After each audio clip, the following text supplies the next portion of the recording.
로마서 5장 8절에 보면은 우리가 죄인 되었을 때 그리스도께서 우리를 위해 죽어 주심으로 하나님께서 우리를 얼마나 사랑하시는지, 우리에게 대한 그 자기의 사랑, 우리를 얼마나 사랑하시는지 그걸 확증시켜 주셨다 그랬습니다. 그리고 10절에 넘어가서 보면은 우리가 원수 되었을 때 그의 아들의 죽으심으로 말미암아 하나님과 화목하게 되었다 그랬습니다.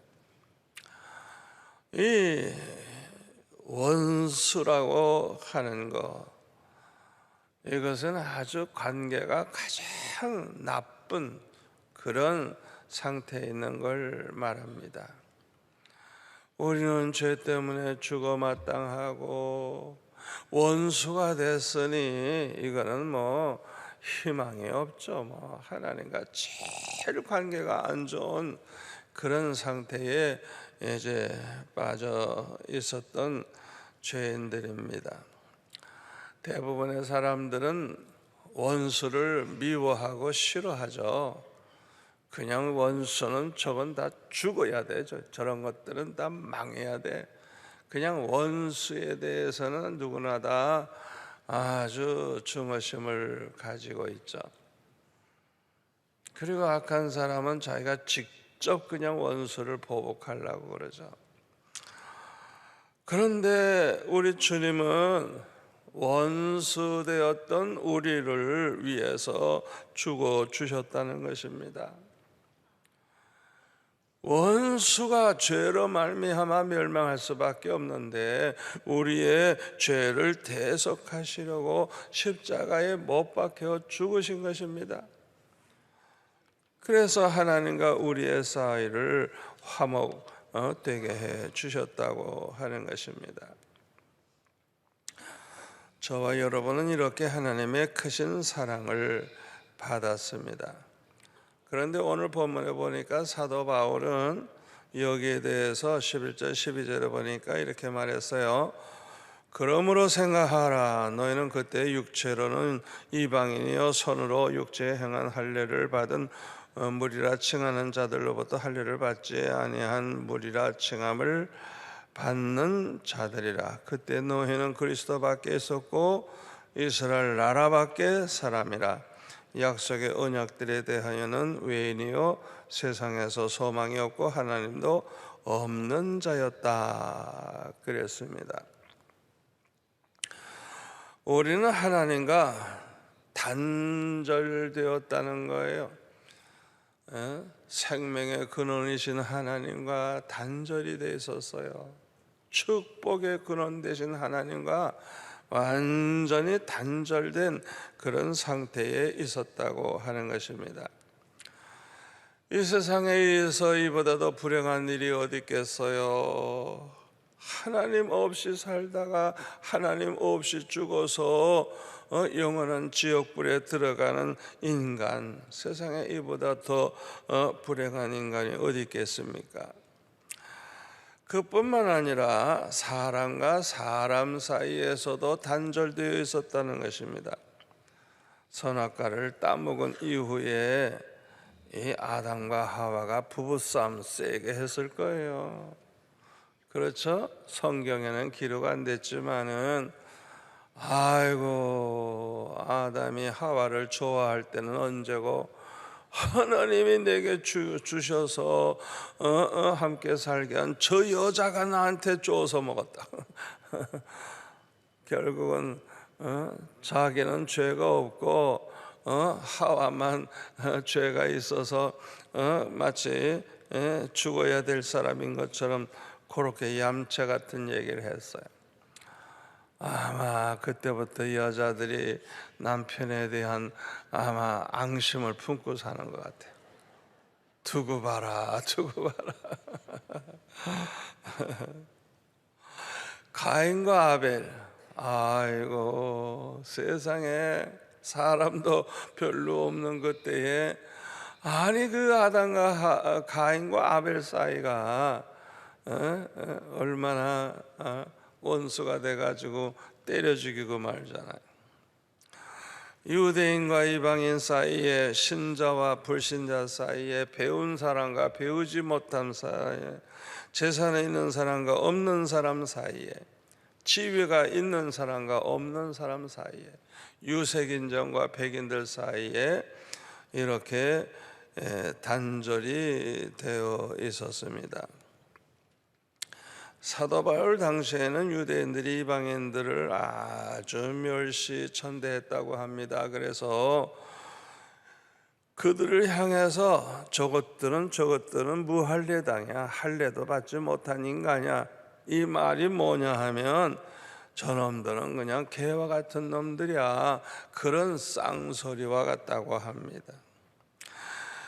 이방인들을 지옥의 땔감이라고도 말을 했다 그래요. 뱀을 잡고도 머리를 박살내듯이 이방인들은 다 죽여버려야 된다, 이런 말을 하고, 또 이방인과 결혼을 누가 하면 그 집에서 장례식을 했대요. 이방인과 결혼한 그 식구는 그건 죽은 인간, 그건 우리 집안에서는 이제 없다, 죽은 인간이다 해서 아예 장례식을 치렀대요. 그렇게 유대인과 이방인 사이에는 단절이 되어 있었던 것입니다. 그뿐만 아니라 12절에 보면은 그때의 노해는 그리스도 밖의 사람이었고 이스라엘 나라 밖의 사람이라. 약속의 언약들에 대하여는 외인이요 세상에서 소망이 없고 하나님도 없는 자였더니. 그리스도 밖에 있었다. 다시 말하면 그리스도 없이 그리스도 밖에서 살았었다는 것입니다. 또 이스라엘 나라 밖의 사람이라. 하나님의 선민, 이스라엘 민족, 이 하나님의 선민과는 상관이 없는 사람이었다는 거예요. 또 약속의 언약들에 대하여는 외인이요. 이 약속의 언약, 하나님의 그 택한 백성들은 약속, 축복의 약속을 많이 받았어요. 구원의 약속, 성령의 약속, 축복의 약속, 또 영생의 약속, 이런 약속을 받았는데 우리는 이 약속이 전혀 하나도 없는 그런 자였다는 것입니다. 네 번째로는 소망이 없고. 여러분, 희망과 소망이 뭐가 다르죠? 희망은 아무런 보장이 없어요. 그냥 자기가 바라는 거예요. 아, 내가 이렇게 됐으면 좋겠다. 아이고, 내일부터는 좀 장사가 잘 됐으면 좋겠다. 아이고, 우리 아이들이 잘 됐으면 좋겠다. 그 자기가 바라는 게 희망이에요. 근데 소망은 달라요. 소망은 하나님의 약속을 믿는 거예요. 하나님의 약속은 반드시 이루어져요. 아멘. 하나님께서 우리에게 약속하신 말씀들은 반드시 이루어지기 때문에 과거에도 이루어졌고 지금도 이루어지고 있고 앞으로도 이루어지고 있기 때문에 그 하나님의 전지전능하심과 신실하심을 믿는 우리 성도들은 반드시 그 약속대로 될 줄 믿기 때문에 소망이 있는 거예요. 아멘. 아니, 그런데 아무런 소망이 없는 사람이었다고 하니 얼마나 불행한 사람들입니까? 물질과 권세가 없어도 소망이 있다고 하면 아름다운 희망을 가지고 행복하게 살 수가 있고 만사를 해결할 수가 있습니다. 소망이 있는 사람은 지금은 절망적이라도 절망하지 않아요. 왜? 반드시 하나님 말씀대로 된다, 이거 된다. 아멘. 그래서 소망을 가지고 사는 거예요.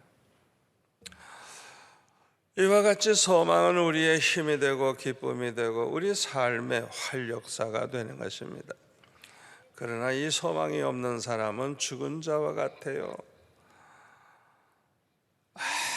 아무런 소망이 없어요. 완전히 절망 상태예요. 이 절망은요, 죽음에 이르는 병입니다. 그런데 우리가 과거에 이렇게 소망이 없었다는 거예요. 다섯 번째는 하나님도 없었더니, 하나님이 없다고 생각하는 사람들이 무신론자 아닙니까? 다 지옥 자식이죠. 하나님 없는 세상은 무질서와 파괴가 있을 뿐이에요. 혼란과 부조리와 허무주의자로 꽉 차게 됩니다. 과거에 우리는 이와 같이 하나님 없이 살았다는 거예요. 그런데 이제는 우리가 하나님과 화목되게 되었다는 거예요. 이야, 어떻게 이런 놀라운 일이 일어났느냐?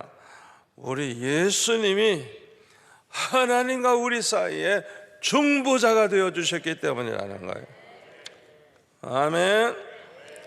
디모데전서 2장 5절에 보면 하나님은 한 분이시요 하나님과 사람 사이의 중보자도 한 분이시니 곧 사람이신 그리스도 예수라. 히브리서 9장 15절에 보면 이로 말미암아 그는 새 언약의 중보자시니 이는 첫 언약 때에 범한 죄에서 속량하려고 죽으사 부르심을 본 자로 하여금 영원한 기업의 약속을 얻게 하려 하심이라. 우리 예수님은 중보자라 그래서 중보자.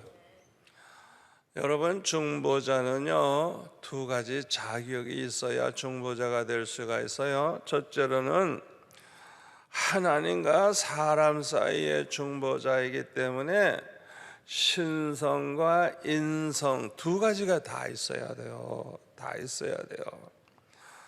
하나님과 우리 사이의 중보자가 되려고 하면 먼저 인성을 가지고, 이 사람의 인성을 가지고 있어야 돼요. 왜? 인간과 통해야 되기 때문에. 하나님과는 통하는데 사람과 통하지 않는다면 중보자가 될 수가 없습니다. 그래서 하나님이시고 하나님의 아들이신 예수님이 육신을 입고 이 세상에 오신 거예요. 아멘. 요한복음 1장 14절에 뭐라 그랬어요? 말씀이 육신이 되어 우리 가운데 거하심에 우리가 그의 영광을 보니 아버지의 독생자의 영광이요 은혜와 진리가 충만하더라 그랬어요. 왜 사도 요한이 예수님을 말씀으로 로고스, 헬라어로 로고스, 왜 로고스라는 말을 썼을까요? 그것은 이 헬라인들이 하나님을 모르니까 하나님 대신에 그 로고스가 영원한 진리라고 그렇게 생각을 했어요. 그래서 로고스라고 있는 것이 있는데 여기에서부터 영원한 진리가 나왔다고 그렇게 생각을 한 것입니다. 그래서 그건 로고스가 아니고 로고스는 바로 하나님이시고 하나님의 아들이신 예수님이라는 걸 요한복음 1장 1절부터 그냥 그것을 그냥 설명을 하고 있는 거예요. 요한복음 1장부터 그 1, 2, 3절 그 굉장히 중요한 말씀이에요. 그런데 14절에 가서 뭐라 그랬어요? 말씀이 그 로고스가 육신이 되어 우리 가운데 오셨단 말이에요. 그게 바로 독생자 예수님이라는 거예요. 아멘. 이 헬라 철학자들은요, 영은 거룩하지만은 사람의 이 육신은 더럽다 그랬어요. 그러니까 예수님 예수님, 로고스이신 예수님이 육신을 입고 오셨다고 하면 이거는 말이 안 된다는 거예요. 어떻게 거룩한 그 영이신 분이 어떻게 더러운 육신을 입고 이 세상에 오겠냐. 그래서 예수님이 33년 동안 세상에 계실 때 그거는 그 환상 실제가 아니고 사람들이 볼 때는 보이는데 그게 실제가 아니고 환상이라고 그렇게 주장을 했습니다.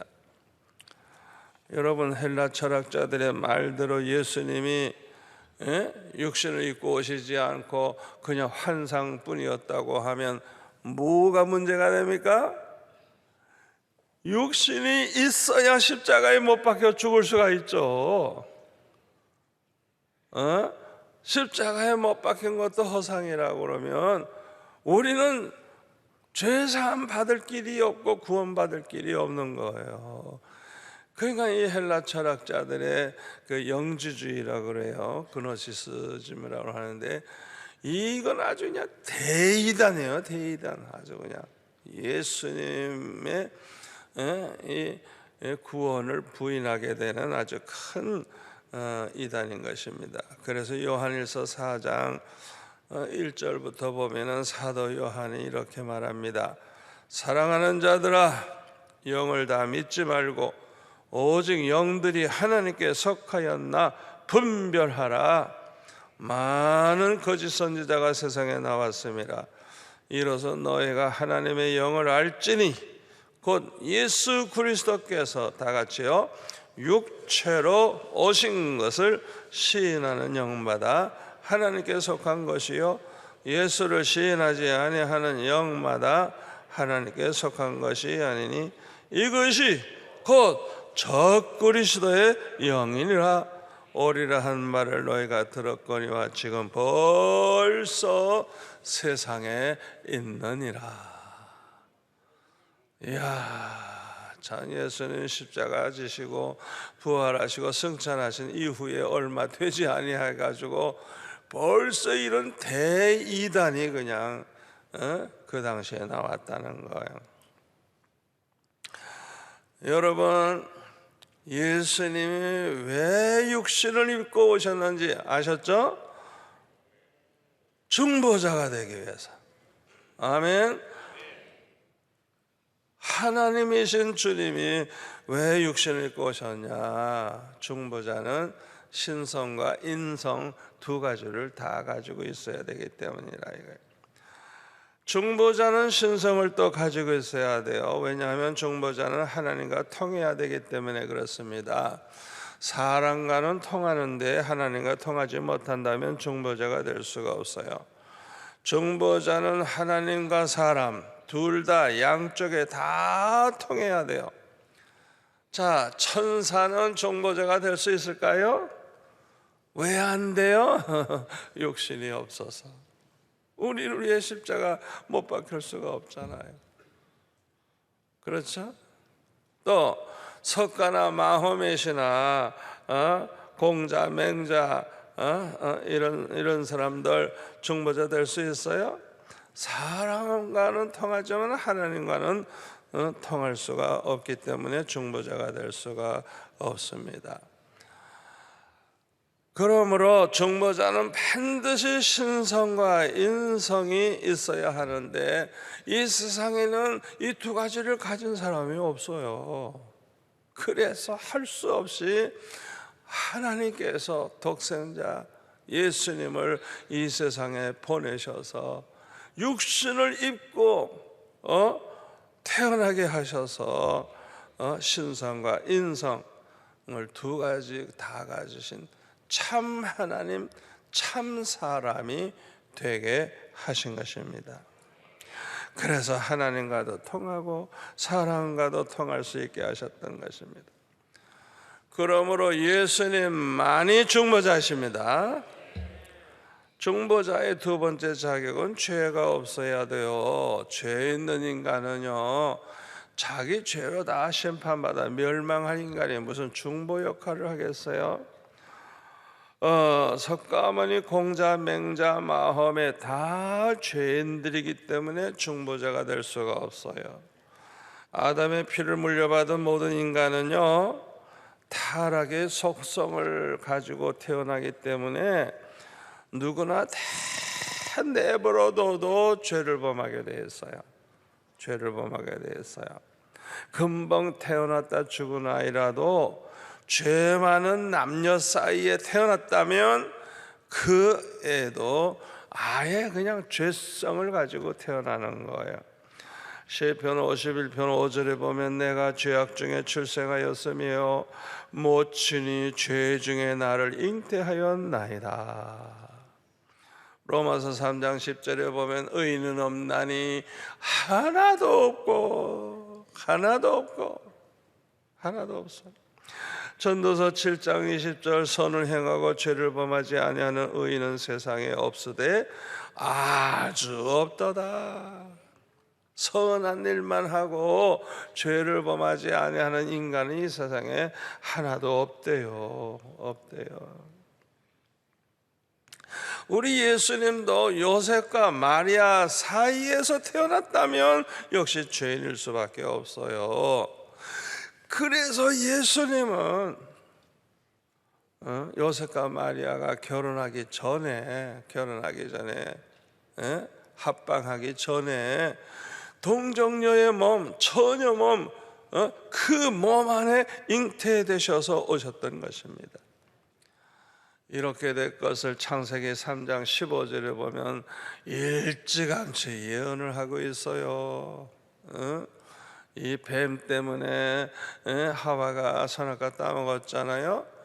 그 하나님이 이제 심판하실 때 뭐라 그랬어요? 뱀에게 내가 너로 여자와 원수가 되게 하고 내 후손도 여자의 후손과 원수가 되게 하리니,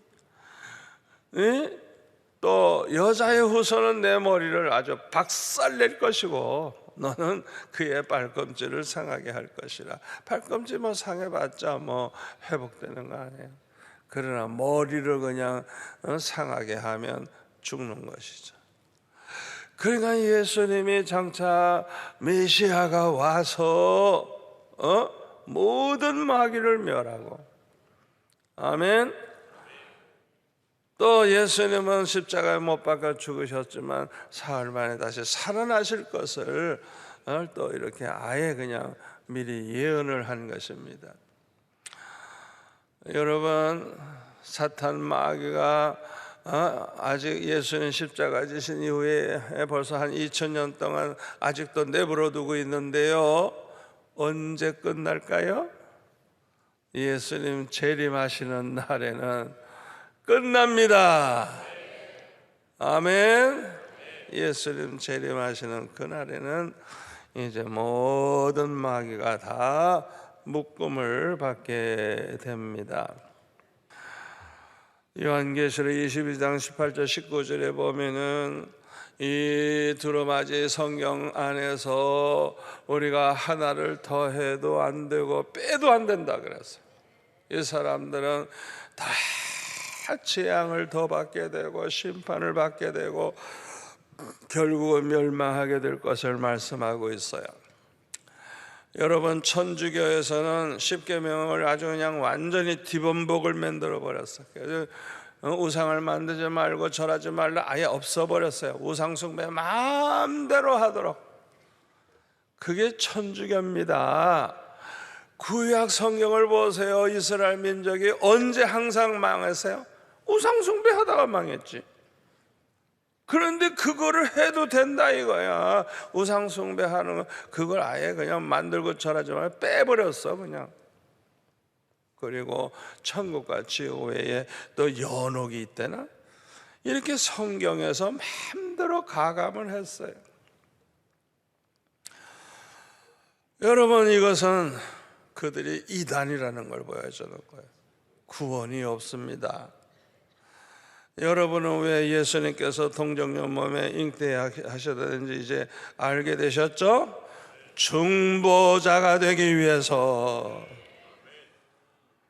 우리 예수님의 중보로 말미암아 에베소서 2장 13절부터 보면 멀리 있던 우리가 그리스도의 피로 가까워졌고, 14절 중간에 막힌 담이 없어졌고, 15절 원수된 것, 그 의문에 속한 계명의 율법을 육체로 폐하 주셨고, 16절 원수된 것을 십자가로 소멸해 주셨다 그랬어요. 참으로 예수님의 십자가는 신비한 능력을 가지고 있는 것입니다. 예수님의 십자가로 말미암아 하나님과 단절되었던 우리가 하나님과 가까이 나아갈 수 있게 됐고, 사람과 사람 사이에도 벌어지게 만들었던 단절과 갈등이 다 없어지게 되고 말았어요. 그러므로 오직 우리는 예수님의 십자가로서만 교회가 하나로 통일된다는 걸 믿으시기를 바랍니다. 우리는 오직 예수님의 십자가 보혈로서만 죄사함 받을 수 있고 구원도 받을 수 있음을 믿고 이것을 선포해야 돼요. 주장해야 돼요. 아멘. 그리고 우리는 누구든지 나를 따르려거든 자기를 부인하고 자기 십자가를 지고 나를 쫓을지니라. 주님 말씀하신 대로 우리 자신을 부인하고 우리의 십자가를 지고 주님을 쫓아야만 교회가 살고 교회가 하나가 된다는 걸 기억하시기를 바랍니다. 사도 바울은 그렇게 살았어요. 주님 말씀대로 살았어요. 그래서 골로새서 1장 24절에 보면 교회를 위하여 받는 괴로움을 기뻐하고 그리스도의 남은 고난을 그의 몸된 교회를 위하여 자기 내 육체에 채우느라 그랬어요. 그리고 사도 바울은 디모데에게 디모데후서 1장 8절에 보면 주를 위하여 갇힌 자 된 나를 부끄러워하지 말고 오직 하나님의 능력을 따라서 복음과 함께 고난을 받으라 그랬어요. 또 디모데후서 2장 3절에 보면 너는 그리스도 예수의 좋은 병사로 나와 함께 고난을 받으라, 고난을 받으라, 십자가 져라, 십자가 져라. 디모데에게 그렇게 권면을 했습니다. 사도행전 5장 40절에 보면은 사도들이 복음을 전하다가 채찍질을 당했어요. 얼마나 아프겠어요. 그러나 예수의 이름을 위해서 능력받는 일에 합당한 자로 여겨주심을 기뻐하면서 공의 앞을 떠났다 그랬어요. 그리고 그들이 어떻게 했어요? 날마다 성전에 있든지 집에 있든지 예수는 그리스도라고 전도하고 가르치기와 전도하기를 끝이지 아니했다. 중단한 게 아니에요. 성전에서뿐만 아니라 집에서도 항상 예수님이 그리스도다, 예수님이 그리스도다, 그걸 가르치고 전도하는 걸 쉬지 않았다는 거예요. 이들을 통해서 교회가 든든히 세워졌고 이들을 통해서 복음이 전 세계에 퍼져나가게 된 것입니다. 갈라디아서 2장 9절에 보면 기둥같이 여기는 야고와 게보와 요한이라는 말이 나옵니다. 누가 교회의 기둥이 될까요? 순교할 때까지 목숨 걸고 복음을 전하고 복음의 신앙을 사수한 사람들이 바로 교회의 기둥인 줄로 믿습니다. 여러분, 교회가 힘 있는 교회, 실력 있는 교회, 아무리 환난이 오고 뭐 어떤 일이 와도 흔들리지 않는 그런 교회가 되려고 하면 이 기둥과 같은 그런 성도가 많아야 될 줄 믿습니다. 자기 자신을 부인하고 십자가를 지고 주님을 따르는 이런 사람들이 많을 때 그 교회는 정말 힘있고 실력 있는 교회가 될 줄로 믿습니다. 오늘 본문 19절에 보니까 그러므로 이제부터 너희는 외인도 아니요 나그네도 아니요 오직 성도들과 동일한 시민이요 하나님의 권석이라 그랬습니다.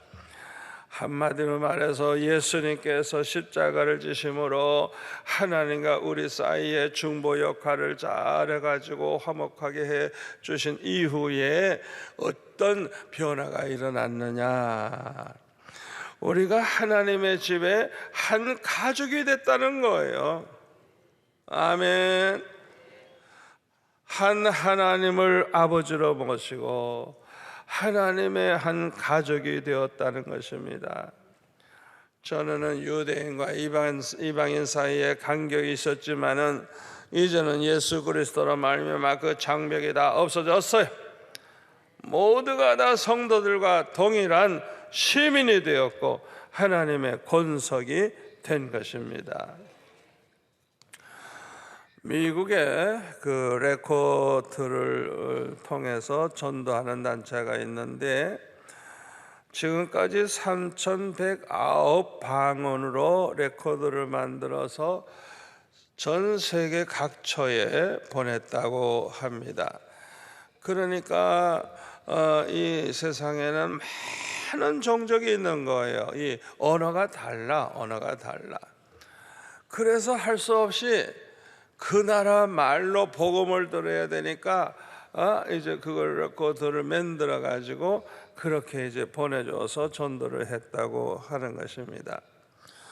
이렇게 종족도 다르고 말도 다르고 피부 색깔도 다르고 음식도 다르고 의복도 다르지만은 예수 믿는 사람들에게는 공통점이 있어요. 몸이 하나입니다. 이들 모두가 다 그리스도의 몸된 교회에 속해 있습니다. 신령한 하나님의 교회는 하나예요, 하나. 아멘. 성령이 한 분이시고 부르심을 입은 소망도 하나고 한 하늘나라에 대한 소망을 가지고 신앙생활을 하고 있는 거예요. 주님도 하나요. 한 구주 예수 그리스도로 말미암아 구원받았어요. 믿음도 하나요. 세례도 하나요. 우리는 누구나 다 성부, 성자, 성령의 이름으로 세례를 받죠. 하나님도 한 분이시고 우리는 한 하나님을 섬기고 있는 거예요. 아버지도 한 분이십니다. 한 아버지의 자녀예요.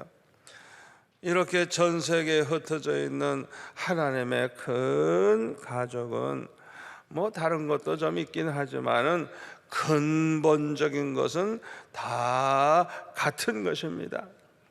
모두가 다 한 아버지의 자녀요 한 권석인 것입니다. 아멘.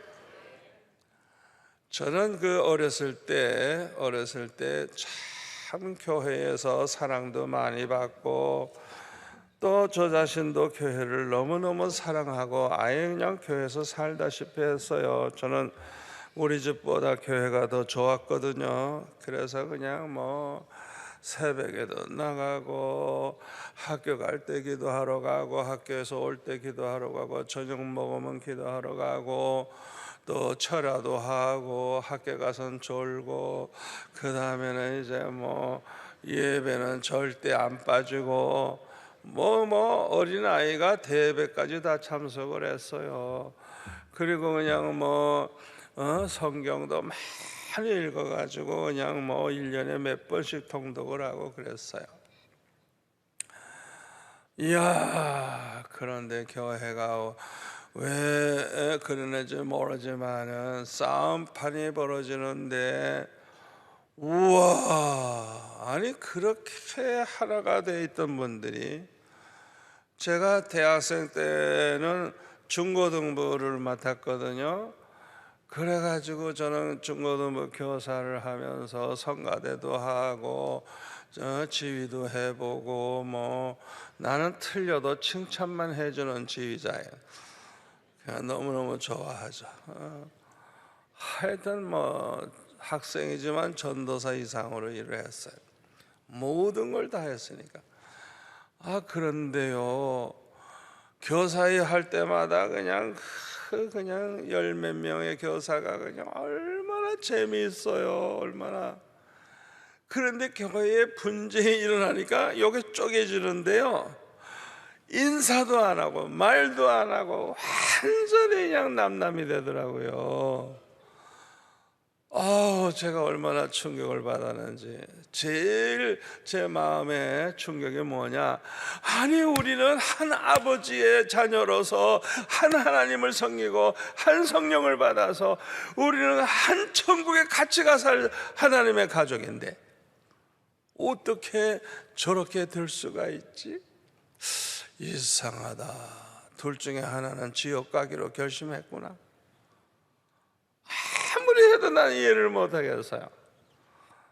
와, 이런 일이 노회, 총회에서도 벌어지는 걸 보면 이상하다. 저분들이 천국 안 가기로 작정했나? 여러분, 사람마다 다 허물이 있고 부족하지만은 우리는 한 하나님의 자녀입니다. 한 가족입니다.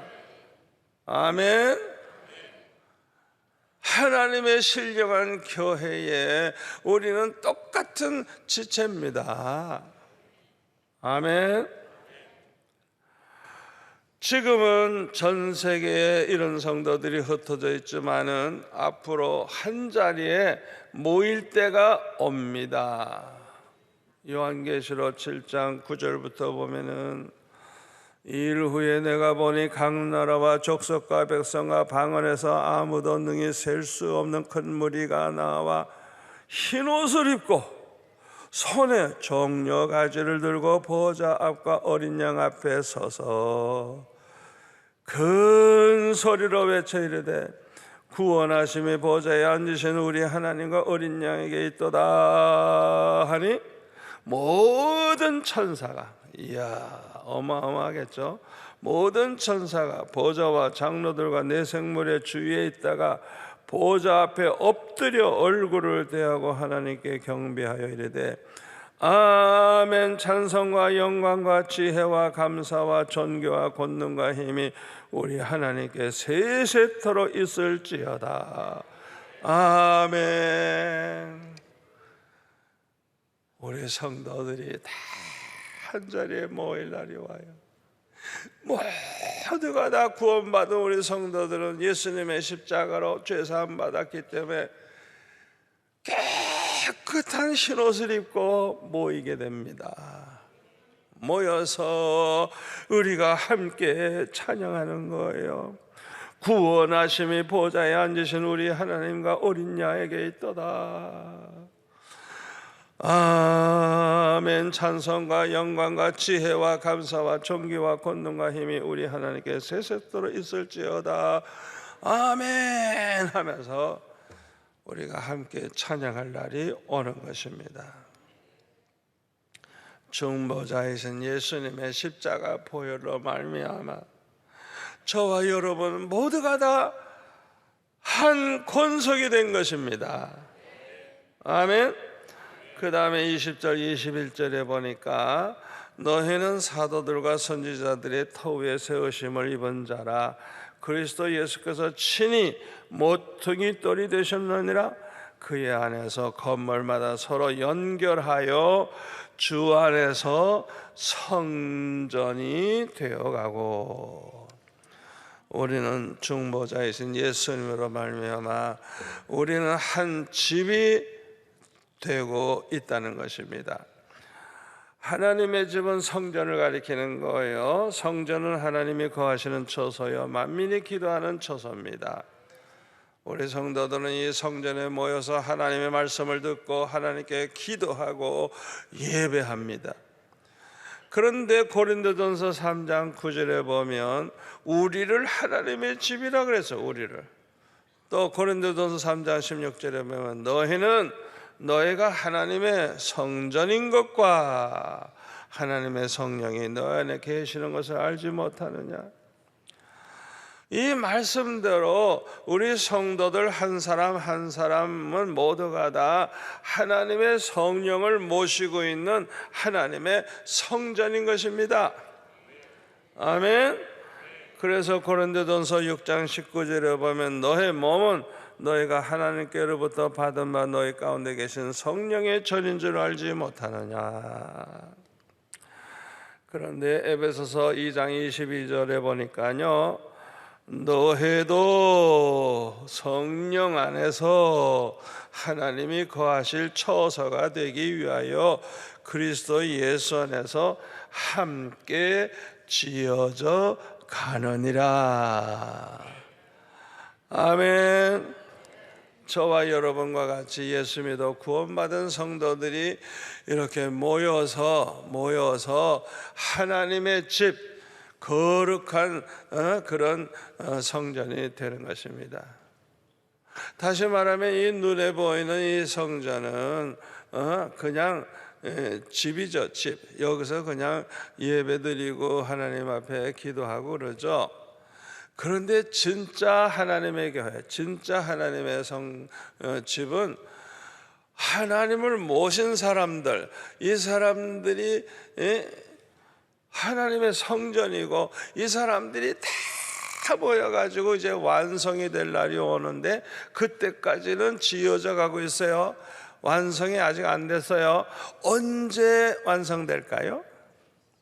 예수님 재림하시는 그날에는 하나님의 택함 받은 백성, 부르심을 받은 백성 100% 하나도 빠짐없이 전체가 다 예수 믿게 될 때 완성이 되는 것입니다. 그때까지 지어져 가는 거예요. 계속 지어져 가는 거예요. 저와 여러분은 중보자이신 예수님 때문에 구원받았고 죄사함 받았고 원수 되었던 우리가 하나님과 화목되게 되었고, 우리는 모두가 다 하나님의 한 가족입니다. 또 우리는 한 집입니다. 하나님이 계시는 하나님의 집, 개인이 그렇고 우리 모두가 다 그렇게 되는 거예요. 끝까지 이 말씀 붙잡고 승리하시기를 축원합니다.